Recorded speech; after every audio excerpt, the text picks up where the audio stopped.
ایک دفعہ کا ذکر ہے کہ ایک ننھا خرگوش تھا جس کا نام ببلو تھا۔ ببلو بہت شرارتی تھا اور ہر وقت کھیلتا رہتا تھا۔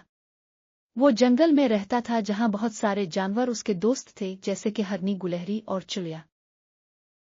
ایک دن ببلو کو پتا چلا کہ جنگل کے بیچوں بیچ ایک خوبصورت جھیل ہے جہاں کبھی نہ کبھی ایک قوس قزح نمودار ہوتی ہے اور اس کے نیچے ایک خزانہ چھپا ہوتا ہے۔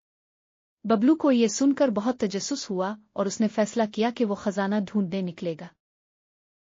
وہ اپنے دوستوں کے ساتھ جھیل کی طرف روانہ ہوا۔ راستے میں انہیں مختلف رکاوٹوں کا سامنا کرنا پڑا جیسے کہ ایک اونچا پہاڑ، گہرے درختوں کا جنگل اور ایک بہتی ندی۔ لیکن سب دوستوں نے مل کر ان رکاوٹوں کا سامنا کیا اور ایک دوسرے کی مدد کی۔ آخر کار جب وہ جھیل تک پہنچے تو انہوں نے دیکھا کہ واقعی قوس قزح نمودار ہو رہی ہے۔ ببلو اور اس کے دوست قوس قزح کے نیچے پہنچے اور وہاں انہیں ایک چھوٹا سا صندوق ملا۔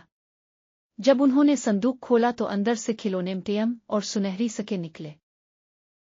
ببلو اور اس کے دوست بہت خوش ہوئے اور فیصلہ کیا کہ وہ خزانے کو آپس میں بانٹ لیں گے۔ اس دن کے بعد وہ سب دوست ہمیشہ ایک دوسرے کی مدد کرتے اور خوش رہتے۔